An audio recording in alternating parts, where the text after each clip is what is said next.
ओम नमः शिवाय। स्वर विज्ञान की श्रृंखला का ये 45वां भाग है। इसमें बताया गया है कि किसी के प्रश्नों का उत्तर कैसे दें, भविष्यवाणी कैसे करें। तो इससे पहले हम बता देते हैं कि किसी के प्रश्न उत्तर देने के लिए पहले आपको स्वर को चेक करना आना चाहिए। उसके बाद तत्वों को पूरी तरह से आना चाहिए, तत्वों का ज्ञान पूरी तरह से जाना चाहिए, क्योंकि बिना तत्वों के जाने हम स्वर विज्ञान के ज्ञाता नहीं बन सकते, हम स्वर विज्ञानी नहीं बन सकते। स्वर ज्ञानी उन्हीं को माने जिनको पूरी तरह से तत्वों का ज्ञान हो। तो इस प्रश्न में हम भविष्यवाणी से संबंधित प्रश्नों के उत्तर कैसे दें वो इसमें आपको बताने वाले हैं। यदि कोई पूछने वाला बाई ओर आकर जय के बारे में प्रश्न करे तो उसके मुख से निकले हुए जय और किसी विषय के उस प्रश्न के अक्षर सम 2, 4, 6, 8 इत्यादि हो तो जय व सिद्धि, और विषम हो तो पराजय व हानि जैसा प्रश्न हो तो कहें। अभी बिल्कुल ध्यान रखना है, अगर किसी ने बाईं ओर से आकर जय के बारे में प्रश्न किया और उससे मुख से निकले हुए जय और विषय के उस प्रश्न के अक्षर सम हो तो सम कैसे जानेंगे, हम उसको बताएंगे। उसने प्रश्न पूछना शुरू किया तब आपने काउंटिंग करेगी 1, 2, 3, 4, 5। उसका प्रश्न जिस अक्षर पे खत्म हुआ अगर वो सम है तो उसका क्या है, वो जो प्रश्न किया है उसने जय के बारे में तो उसकी जय होगी। अगर वही उसकी काउंटिंग विषम आती है तो पराजय होगी, हानि होगी जैसा प्रश्न आप कह सकते हैं।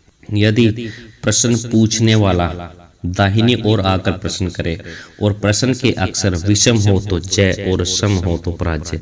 अगर यही आपका प्रश्न पूछने वाला दाहिनी ओर यानी सूर्य नाड़ी की तरफ आए और उसके प्रश्नों का जो है अक्षर हैं, उसने शुरू किया प्रश्न पूछना और आपने काउंटिंग की तो आपका क्या है, विषम अगर आता है तो वो है जीत जाएगा, विषम आता है तो जीत जाएगा और सम आता है तो उसकी पराजय होगी। इस प्रकार आप भविष्यवाणी कर सकते हैं। ध्यान रखें, अगर आपका चंद्र स्वर की तरफ से आकर पूछता है सम अक्षर होते हैं तो जय होगी। अगर चंद्र स्वर की आकर पूछता है विषम स्वर होते हैं, विषम काउंटिंग होती है, विषम अक्षर होते हैं तो उसकी हार होगी। आई वही व्यक्ति अगर आपके सूर्य तरफ आकर बैठकर सूर्य तरफ की आपके प्रश्न करता है, अगर विषम स्वर आते हैं, विषम काउंटिंग आती है तो आपका है उसका जो पूछेगा वो आप उसको हाँ कह सकते हैं, हाँ आपका ये काम बन जाएगा।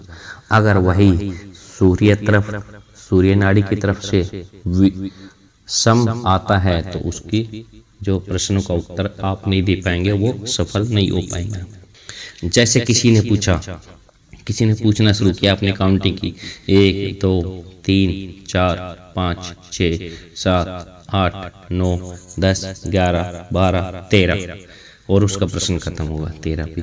हम लड़ाई में जीतेंगे या हारेंगे। यह 13 अक्षर हुए, इसमें होंगे विषम। यदि दाहिनी ओर प्रश्न किया है, दाहिनी ओर से प्रश्न किया है तो वह जीतेगा और बाईं ओर से किया है तो वह हारेगा। तो इस प्रकार हम स्वर को चेक करके हम भविष्यवाणी कर सकते हैं।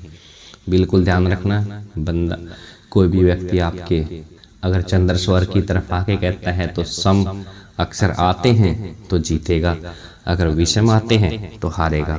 वही अगर आपके सूर्य स्वर की तरफ से आके प्रश्न करता है और विषम ओड आते हैं तो वह जीतेगा और इवन आता है नंबर तो वह हारेगा। तो इस प्रकार आप सही तरीके से उसकी भविष्यवाणी कर सकती हैं। तो इस प्रकार सबसे पहले क्या हुआ, हमें स्वर का जानना है और प्रश्न पूछने वाला हमारे किस तरफ से आता है और हमें क्या है उसके स्वर को चेक करते हुए जब वो प्रश्न पूछना शुरू करता है तब वो आपको काउंटिंग करनी है 1, 2, 3, 4, 5। इसी प्रकार स्वर के अनुसार वो जिस ओड या ईवन पे खत्म होता है उसके अनुसार आप उसको जवाब दे सकते हैं। तो इस प्रकार देखते रहिए हमारे ऐसे वीडियोस के लिए। Thank you so much.